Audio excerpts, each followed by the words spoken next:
ನಮಸ್ತೆ. ಓದ್ತಾ ಇರುವಂತಹ ಪುಸ್ತಕದ ಹೆಸರು ಮ್ಯಾನೇಜ್ಮೆಂಟ್ ಭಗವದ್ಗೀತೆ, ಯಶಸ್ಸಿಗೆ ಕೃಷ್ಣನ ಸೂತ್ರಗಳು. ಬರ್ದಿರೋದು ಮಹಾಬಲ ಸೀತಾಳಭಾವಿ ಸರ್. ಬನ್ನಿ ನಮ್ಮ ಹೊಸ ಚಾಪ್ಟರ್ನ ಓದೋಣ. ಚಾಪ್ಟರ್ನ ಹೆಸರು ತಾಳ್ಮೆ ಬೇಕು, ಆದ್ರೆ ಅದಕ್ಕೆ ಮಿತಿ ಇರಬೇಕು. ಇದು ಬೇಕಿತ್ತು ಮ್ಯಾಮ್ ನಮಗೆ ಚಾಪ್ಟರು ಅಂತ ನಿಮಗೆ ಅನ್ಸಿದ್ರೆ ಖಂಡಿತ ಹೌದು. ನೋಡೋಣ ಹೇಗೆ ಅಂತ. ಮಹಾಭಾರತದ ಯುದ್ಧಕ್ಕೂ ಮುಂಚೆ ದುರ್ಯೋಧನ ರಾಜಸೂಯ ಯಾಗವನ್ನ ಮಾಡಿದ್ರು. ಇದು ಕಥೆನ ನಾನು ಹಾಗೆ ಹೇಳ್ತೀನಿ. ಓಕೆ. ರಾಜಸೂಯ ಯಾಗ ಅನ್ನೋದು ತುಂಬಾ ಪ್ರಸಿದ್ಧವಾದ ಒಂದು ಯಾಗ, ತುಂಬಾ ಪವರ್ಫುಲ್ ಯಾಗ ಅದು. ಆಯ್ತಾ? ಆ ಯಾಗಕ್ಕೆ ಎಲ್ಲಾ ಗಣ್ಯ ವ್ಯಕ್ತಿಗಳನ್ನ ಕರೆಸಿದ್ರು. ಭೀಷ್ಮ, ದ್ರೋಣಾಚಾರ್ಯರು, ಕೃಷ್ಣ ಎಲ್ಲರೂ ಕೂಡ ಅದಕ್ಕೆ ಕರೆಸಿದ್ರು. ಇಡೀ ಕುಟುಂಬ, ಎಲ್ಲ ರಾಜ್ಯದ ಎಲ್ಲ ಮುಖ್ಯ ಎಲ್ಲ ವ್ಯಕ್ತಿಗಳು ಅದರಲ್ಲಿ ಇದ್ರು. ಆದ್ರೆ ಅದನ್ನ ನಾವು ಮಾಡ್ಬೇಕಾದ್ರೆ, ಅಂದ್ರೆ ಆ ಒಂದು ಯಾಗ ಮಾಡ್ಬೇಕಂದ್ರೆ ಅಗ್ರ ಪೂಜೆ ಅಂತ ಬರುತ್ತೆ. ಅಗ್ರ ಪೂಜೆ ಅಂದ್ರೆ ಮೊದಲ ಪೂಜೆ ಅಂತ. ಈಗ ಗಣಪತಿಗೆ ಹೇಳ್ತಾರೆ ಗೊತ್ತಾ, ಅಗ್ರ ಪೂಜೆ ಗಣಪತಿಗೆ ಮಾಡ್ಬೇಕು ಅಂತ. ಹಾಗೆ ಮೊದಲನೇ ಪೂಜೆಯನ್ನ ಕೃಷ್ಣನಿಗೆ ಮಾಡ್ಬೇಕು. ಅಂದ್ರೆ ಯಾರಿಗ್ ಮಾಡ್ಬೇಕು ಅಂದಾಗ, ಇವ್ರು ಎಲ್ಲರಲ್ಲೂ ಶ್ರೇಷ್ಠ ವ್ಯಕ್ತಿ ಯಾರು ಅಂತ ನೋಡಿದಾಗ ಅಂತ ವ್ಯಕ್ತಿಗೆ ಮೊದಲ ಪೂಜೆ ಮಾಡ್ಬೇಕು ಅಂತ ಅಲ್ಲಿ ಡಿಸ್ಕಷನ್ ಆಗುತ್ತೆ. ಡಿಸ್ಕಷನ್ ಆದಾಗ ಕೃಷ್ಣನ್ಗಿಂತ ಶ್ರೇಷ್ಠ ವ್ಯಕ್ತಿ ಇರೋಕೆ ಸಾಧ್ಯನೇ ಇಲ್ಲ ಅಂತ ಅಲ್ಲಿ ಸಭೆಯಲ್ಲಿ ಎಲ್ಲಾನು ಡಿಸ್ಕಷನ್ ಆಗುತ್ತೆ. ಭೀಷ್ಮ ಹೇಳ್ತಾರೆ ಅವ್ರಿಗಿಂತ ಯಾರು ಕೂಡ ಅಲ್ಲಿರಕ್ ಸಾಧ್ಯ ಇಲ್ಲ ಅಂತ. ಆಗ ದುರ್ಯೋಧನ ಅದನ್ನ ಒಪ್ಪಿ ಕೃಷ್ಣನ್ಗೆ ಅಗ್ರ ಪೂಜೆನ ಮಾಡ್ಬೇಕು ಅಂತ ಡಿಸೈಡ್ ಮಾಡ್ತಾರೆ. ಆ ಟೈಮಲ್ಲಿ ಶಿಶುಪಾಲ ಏನ್ ಮಾಡ್ತಾನೆ, ಶಿಶುಪಾಲ ಬಂದ್ಬಿಟ್ಟು ಕೃಷ್ಣನ ಮೇಲೆ ತುಂಬಾ ಕೆಟ್ಟ ಪದಗಳನ್ನ ಬೈಯೋದು, ಪಾಂಡವರನ್ನ ಬೈಯೋದು, ಕೃಷ್ಣನನ್ನ ಬೈಯೋದು, ತುಂಬಾ ಬೈತಾ ಇರ್ತಾನೆ, ಈಯಾಳಿಸ್ತಿರ್ತಾನೆ, ಆಡ್ಕೊಳ್ತಾ ಇರ್ತಾನೆ, ಟೀಕೆ ಮಾಡ್ತಾ ಇರ್ತಾನೆ. ಕೃಷ್ಣ ತಾಳ್ಮೆಯಿಂದ ಇರ್ತಾನೆ. ಕೊನೆಗೆ ಕೃಷ್ಣ ಒಂದ್ ಮಾತು ಹೇಳ್ತಾನೆ, 99 ಬಾರಿ ನೀನೇನ್ ಮಾತಾಡ್ಬೇಕಂತಿದ್ಯಾ ಮಾತಾಡು, 99ಕ್ಕೆ ನಿಲ್ಸಿದ್ರೆ ನಾನು ಸುಮ್ನಾಗ್ಬಿಡ್ತೀನಿ. 100ನೇ ಮಾತು ನೀನೇನಾದ್ರೂ ಹೇಳಿದ್ರೆ ಆಯ್ತಾ, ನಾನೇನ್ ಮಾಡ್ತೀನಿ, ಅದು ಮಿತಿ ಮೀರುತ್ತೆ ಅಂತ ಕೃಷ್ಣ ವಾರ್ನಿಂಗ್ ಕೊಡ್ತಾನೆ.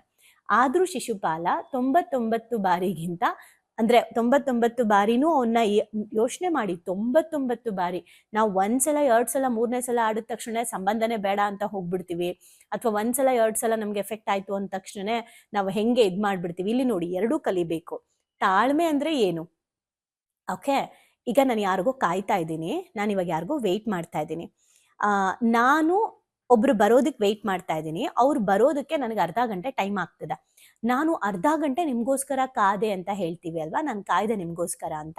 ಹಂಗಲ್ಲ, ಆ ಅರ್ಧ ಗಂಟೆ ಕಾಯೋ ಸಮಯದಲ್ಲಿ ನಿಮ್ಮ ಭಾವನೆ ಹೇಗಿತ್ತು ಅನ್ನೋದು ತಾಳ್ಮೆ. ಅಂದ್ರೆ ನಾನು ಅರ್ಧ ಗಂಟೆ 1 ಗಂಟೆ ನಿನ್ಗೋಸ್ಕರ ಕಾದೆ ಅಂತ ಇರೋದು ತಾಳ್ಮೆ ಅಲ್ಲ. ಆ ಕಾಯೋ ಸಮಯದಲ್ಲಿ, ಗ್ಯಾಪ್ ಅಲ್ಲಿ ನಿನ್ನ ಒಳಗಡೆ ಕೋಪ ಬಂತಾ, ಬೇಜಾರಾಯ್ತಾ, ಇವ್ರು ಲೇಟಾಗಿ ಬರ್ತಿದ್ದಾರೆ, ಇವ್ರು ನನಗೆ ಯಾವಾಗ್ಲೂ ಹೀಗೆ ಅಂತೆಲ್ಲ ಅನ್ನಿಸ್ತಿದ್ಯಾ, ಹಾಗಿದ್ರೆ ತಾಳ್ಮೆ ಇಲ್ಲ. ತಾಳ್ಮೆ ಇನ್ ದ ಸೆನ್ಸ್ ಆ ಪರಿಸ್ಥಿತಿಯಲ್ಲೂ ನೀವು ಹೇಗಿರ್ತೀರಾ ಅನ್ನೋದು. ಕೃಷ್ಣ ಚಿಕ್ಕ ತಾಳ್ಮೆನೂ ಅಲ್ಲ, ತಾಳ್ಮೆಗೂ ಮಿತಿ ಇರ್ಲಿ. 99 ಸಲಾನೂ ಕೃಷ್ಣ ಆರಾಮಾಗಿ ಸ್ವೀಕರಿಸಿ 100ನೇ ಬಾರಿಗೆ ಆದ್ರೂ ಶಿಶುಪಾಲ ಅದನ್ನ ಅರ್ಥ ಮಾಡ್ಕೊಳ್ದೆ 100ನೇ ಮಾತಲ್ಲೂ ಕೂಡ ಕೆಟ್ಟದಾಗಿ ಬೈತಾನೆ ಕೃಷ್ಣನ್ನ ಮತ್ತೆ ಪಾಂಡವರನ್ನ. ಆಗ ಕೃಷ್ಣ ಸುದರ್ಶನ ಚಕ್ರವನ್ನ ಉಪಯೋಗಿಸಿ ಶಿಶುಪಾಲನ ಕಥೆಯನ್ನ ಮುಗಿಸ್ತಾರೆ.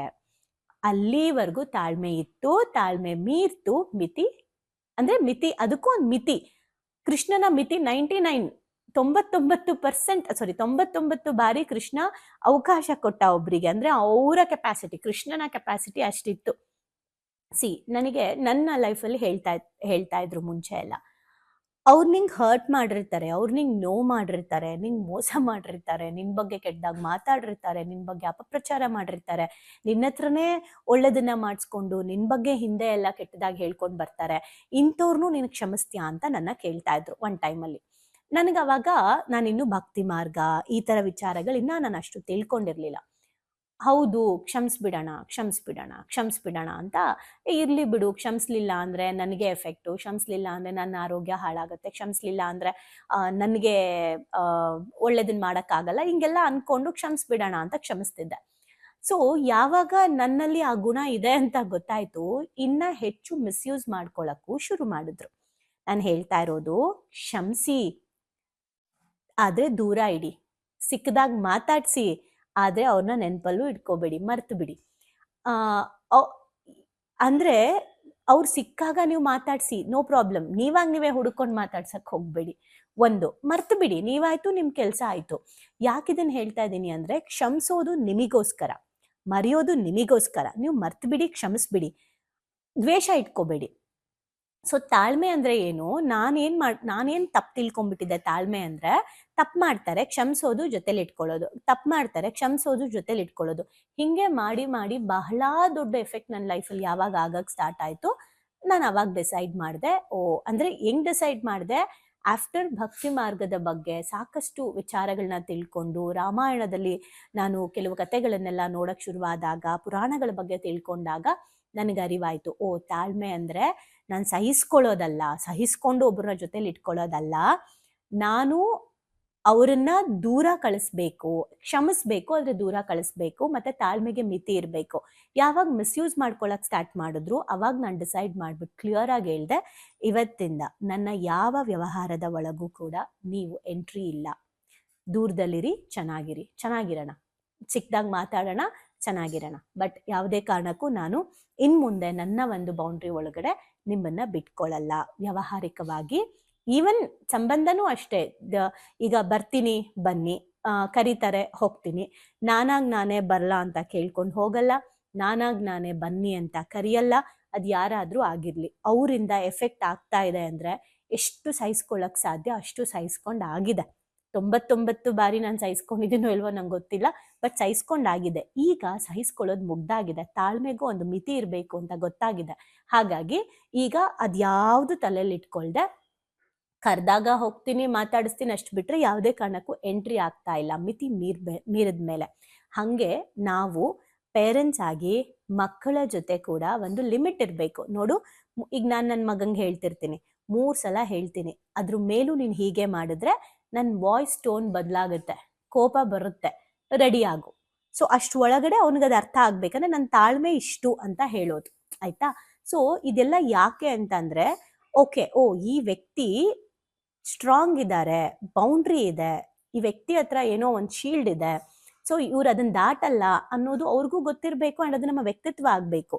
ಇದು ಕೃಷ್ಣನಲ್ಲಿ ನಾವು ಕಲಿಬೇಕಾಗಿರೋದು. 99 ಬಾರಿ ಮಾತಾಡಕ್ ಬಿಟ್ಟು 100ನೇ ಸಲ ಒಂದೇ ಸಲ ಕಳಿಸ್ಬಿಟ್ರಲ್ಲ, ಹಂಗೆ ನಾವು ನಮಗೆ ಯಾರು ಹಂಗೆ ಮಾಡ್ತಿದಾರೋ ಅವ್ರನ್ನೆಲ್ಲ ದೂರ ಕಳಿಸ್ಬೇಕು. ದ್ವೇಷಿಸ್ಬೇಡಿ, ದೂರ ಕಳಿಸಿ, ಮರ್ತು ಬಿಡಿ, ಸಿಕ್ದಾಗ ಮಾತಾಡಿಸಿ, ನೋ ಪ್ರಾಬ್ಲಮ್. ಆದರೆ ನಿಮ್ಮ ಮನಸ್ಸಲ್ಲಿ ದ್ವೇಷ ಇಟ್ಕೋಬೇಡಿ. ನಿಮ್ಮ ತಾಳ್ಮೆಗೂ ಮಿತಿ ಇದೆ. ಪದೇ ಪದೇ ಕರ್ಸ್ಕೊಂಡು, ಪದೇ ಅವ್ರಿಗೆ ಹೇಳೋದನ್ನ ಕೇಳಿಸ್ಕೊಂಡು, ಪದೇ ಅದೇ ತಪ್ಪುಗಳನ್ನ ನಿಮ್ಮ ಕೈಯಲ್ಲಿ ಅವ್ರು ಮಾಡಿಸ್ತಾರೆ, ನೀವು ಮಾಡ್ತೀರಾ. ಅದ್ಯಾವುದು ಮಾಡದೆ ಅಲ್ಲಿಗೊಂದು ಬೌಂಡ್ರಿ ಹಾಕೋಬೇಕು. ಇದು ನಾವು ತಾಳ್ಮೆ ಬೇಕು, ಆದರೆ ಅದಕ್ಕೂ ಮಿತಿ ಇರಬೇಕು. ಈಗ ನಿಮ್ಮ ಲೈಫಲ್ಲಿ ನಿಮ್ಮ ತಾಳ್ಮೆಯನ್ನ ಯಾರಾದ್ರೂ ಮಿಸ್ಯೂಸ್ ಮಾಡ್ತಾ ಇದ್ದಾರೆ ಅಂದ್ರೆ ಸ್ಟ್ರಾಂಗ್ ಆಗಿಬಿಟ್ಟು ನಿಮ್ಮ ತಾಳ್ಮೆಗೂ ಒಂದು ಮಿತಿ ಇದೆ ಅಂತ ಅರ್ಥ ಮಾಡಿಸಿ, ಹೇಳಿ, ಅರ್ಥ ಮಾಡಿಸಿ, ಆಕ್ಷನ್ ತಗೊಳ್ಳಿ. ನಿಮ್ಮ ಕೈಲಿ ಎಲ್ಲವೂ ಸಾಧ್ಯ ಆಗತ್ತೆ. ಸೊ ನಿಮ್ಮ ತಾಳ್ಮೆ ನಿಮಗೆ ಸ್ಟ್ರೆಂತ್ ಆಗಬೇಕೇ ಹೊರತು ವೀಕ್ನೆಸ್ ಆಗಬಾರ್ದು. ಸೊ ನಿಮ್ಮ ತಾಳ್ಮೆನ ಮಿಸ್ಯೂಸ್ ಮಾಡ್ಕೊಂಡಿರೋರು ಯಾರಾದರೂ ಇದ್ರಾ, ಈಗಲೂ ಮಿಸ್ಯೂಸ್ ಮಾಡ್ಕೊಳ್ತಾ ಇದ್ದಾರಾ, ಈಗ ನೀವು ಎಚ್ಚೆತ್ಕೊಳ್ತೀರಾ? ಏನು ಕಮೆಂಟ್ ಮಾಡ್ಬೇಕನ್ಸುತ್ತೆ ಕಮೆಂಟ್ ಮಾಡಿ. ನಿಮ್ಮ ಕಮೆಂಟ್ ಬೇರೆಯವ್ರಿಗೂ ಕೂಡ ಒಂದು ಲರ್ನಿಂಗ್ ಆಗುತ್ತೆ. Thank you. ಭಾವನೆಗಳಿಗಂದ್ರೆ ಶಾಲೆಗೆ ಬಂದು ತುಂಬಾ ಖುಷಿ ಆಯ್ತು. ಲೈಫಲ್ಲಿ ತುಂಬಾ ಅಂದ್ರೆ ತುಂಬಾ ಕ್ಲಾರಿಟಿ ಬಂದಿದೆ. ತುಂಬಾನೇ ಬದಲಾವಣೆ ಆಗಿದೆ. ನಂಗೆ ತುಂಬಾ ಖುಷಿ ಇದೆ ನಾನು ಇಲ್ಲಿಗೆ ಬಂದಿರೋದು. ನನಗೆ ತುಂಬಾ ಖುಷಿ ಆಗ್ತದೆ. ಪ್ರತಿಯೊಂದಕ್ಕೂ ಸ್ಫೂರ್ತಿ ಸಿಕ್ಕಿದೆ, ನೆಮ್ಮದಿ ಸಿಕ್ಕಿದೆ. ಒನ್ ವರ್ಡ್ ಅಲ್ಲಿ ಹೇಳ್ಬೇಕಂದ್ರೆ ಇಟ್ ಈಸ್ ಅಲ್ಟಿಮೇಟ್. ಲೈಫ್ ತುಂಬ ಕಾಂಪ್ಲಿಕೇಟ್ ಅನ್ಕೊಂಡಿದ್ದೆ, ಬಟ್ ಈ ಕ್ಲಾಸಿಗೆ ಸೇರಿದ್ಮೇಲೆ ತುಂಬಾ ಈಸಿಯಾಗಿ ಅರ್ಥಪೂರ್ಣವಾಗಿ ಹೇಗೆ ಜೀವಿಸ್ಬೇಕು ಅನ್ನೋದು ಗೊತ್ತಾಯ್ತು. ಆಕ್ಚುಲ್ ಆಗಿ ನಂಗೆ ತುಂಬಾ ಖುಷಿ ಇದೆ ನಾನು ಇಲ್ಲಿಗೆ ಬಂದಿರೋದು. ಈ ಒಂದು ವರ್ಕ್ಶಾಪ್ ಬಂದಿರೋ ಉದ್ದೇಶ ಅಂದರೆ ತಾರಾ ಮೇಡಮು ಏನೇ ಕೊಟ್ಟರು ಒಂದು ಅದ್ಭುತವಾಗಿ ಸ್ಪೆಷಲ್ ಆಗಿ ಕೊಡ್ತಾರೆ ಅನ್ನೋ ನಂಬಿಕೆ ಇದೆ. ಈ ಒಂದು ವರ್ಕ್ಶಾಪಲ್ಲಿ ಇನ್ನೂ ಅದ್ಭುತವಾಗಿ ಸಿಗ್ತದೆ ಅಂತ ನಂಬ್ಕೊಂಡು ಬಂದಿದ್ದೀನಿ. ಖಂಡಿತ ಆಗುತ್ತೆ. ಡೈಲಿ ಹೊಸ ಟಾಪಿಕ್ ನಾವು ಡೈಲಿ ವೇಟ್ ಮಾಡ್ತಾ ಇರ್ತೀವಿ, ಇವತ್ತೇನು ಹೇಳ್ಕೊಡ್ತಾರೆ, ನಾಳೆ ಏನು ಹೇಳ್ಕೊಡ್ತಾರೆ ಅಂತೇಳಿ. ನಾನು ಎಲ್ಲರಿಗೂ ಹೇಳೋದಷ್ಟೇ, ಅವ್ರು ಕೊಡೋ ಎಲ್ಲ ಟಾಸ್ಕ್ನು ಚೆನ್ನಾಗಿ ಫಾಲೋ ಅಪ್ ಮಾಡಿದ್ರೆ ನಿಮ್ಮ ಜೀವನ ಇನ್ನೂ ತುಂಬ ಚೆನ್ನಾಗಿರುತ್ತೆ. ಎಜುಕೇಶನ್ ಬಂದ್ಮೇಲೆ ನನ್ನ ಲೈಫ್ ಸೇವ್ ಆಯ್ತು ಅಂತಾನೆ ಹೇಳ್ಬೋದು. ಸೊ ಬಹಳನೇ ಖುಷಿ ಇದೆ. ನಮ್ಮನ್ನ ನಾವು ಟ್ರಾನ್ಸ್ಫಾರ್ಮ್ ಮಾಡ್ಕೊಂಡು ಈ ಹ್ಯಾಬಿಟ್ಸ್ ಎಲ್ಲ ನಾವು ಇನ್ಸ್ಟಾಲ್ ಮಾಡ್ಕೊಂಡ್ರೆ ನಮ್ಮ ಲೈಫ್ ಖಂಡಿತವಾಗ್ಲೂ ಸಕ್ಸಸ್ಫುಲ್ ಆಗುತ್ತೆ ಅಂತ ಅಂದ್ಬಿಟ್ಟು. ಸೊ ನಿಮ್ಮ ಲೈಫ್ ಚೇಂಜಿಂಗ್ ಟ್ರಾನ್ಸ್ಫಾರ್ಮೇಶನ್ ಅಂತ ಅಂದ್ರೆ ಇದಕ್ಕೆ emo gym is the most and main ಕಾರಣ ಅಂತಾನೆ ಹೇಳ್ತೀನಿ. ಎಕ್ಸ್ಪ್ರೆಸ್ ಮಾಡ್ಬೇಕಂದ್ರೆ ಒಂದು ವರ್ಡ್ ಅದು ಭಾಳ ಚಿಕ್ಕದಾಗತ್ತೆ. ಅದು ಏನಂತಂದ್ರೆ ಥ್ಯಾಂಕ್ ಯು ಅನ್ನೋಂಥ ವರ್ಡ್ ಮಾತ್ರ ನಾನು ಎಕ್ಸ್ಪ್ರೆಸ್ ಮಾಡ್ಬೋದು. ಒಂದೊಂದು ಸ್ಟೆಪ್ಪಲ್ಲೂ ನಾವು ಚೇಂಜ್ ಆಗ್ತಿದ್ದೀನಿ, ನಾನು ಚೇಂಜ್ ಆಗ್ತಿದ್ದೀನಿ ಅನ್ನೋದು ತುಂಬ ನನಗೆ ಅಳವಡಿಕೆ ಆಗ್ತಿದೆ. ಮತ್ತೆ ಎಲ್ಲಾ ಸ್ಕೂಲು ಕಾಲೇಜ್ಗಳಲ್ಲೂ ಇದೊಂದು ಸಬ್ಜೆಕ್ಟ್ ಅಂತ ಇಡಬೇಕು ಮಕ್ಕಳಿಗೆ. ಎಲ್ರಿಗೂ ಯೂಸ್ ಆಗುವಂಥ ಕ್ಲಾಸ್ ಇದು, ಯೂನಿಕ್ ಆಗಿದೆ. ಇಮೋಜಿಮ್ ಟೀಮ್ಗೆ ಥ್ಯಾಂಕ್ ಯು. ಇದೆಲ್ಲ ನಡೆಸ್ತಾ ಇರುವಂಥ ತಾರಾ ಮೇಡಮ್ಗೆ, ಸಂದೇಶ್ ಸರ್ಗೆ, ಜೊತೆಗೆ ಎಮೋಜಿನ್ ಟೀಮ್ಗೆ thank you so much. So ಯಾರ್ಯಾರೆಲ್ಲ ಸೇರ್ಕೊಂಡಿಲ್ಲ ದಯವಿಟ್ಟು ಸೇರ್ಕೊಳ್ಳಿ. So it is very utilising. Life long ಯಾರಿಗಾದ್ರೂ ಚಿರಋಣಿಯಾಗಿರ್ತೀವಿ ಅಂದ್ರೆ ಅದು ಸಂದೇಶನ ಮತ್ತೆ ತಾರಾ ಮ್ಯಾಮ್. ಸೊ ಬನ್ನಿ ಪಾವನಿಗಳಿಗೊಂದು ಶಾಲೆನ ಎಂಟರ್ ಆಗಿ ಅದನ್ನ ಫೀಲ್ ಮಾಡಿ. ಅಂದ್ರೆ ರಿಕ್ವೆಸ್ಟ್ ಮಾಡ್ಕೊಂತಿದ್ದೀನಿ ನಿಮಗೆ, ಇದರಿಂದ ಲಾಸ್ ಆಗೋದಂತೂ ಏನೂ ಇಲ್ಲ, ಬಟ್ ಲೈಫಲ್ಲಿ ತುಂಬಾನೇ ಪಡ್ಕೊಂತೀನಿ ನಾನು. ಅದಕ್ಕೆ ನಾನು ಶೋರ್ ಗ್ಯಾರಂಟಿ ಕೊಡ್ತೀನಿ ನಾನು. ಎಲ್ಲೋ thank you to Tara ma'am and Sandesh sir. Thank you to whole my ಎಮೋಜಿಮ್. Thank you.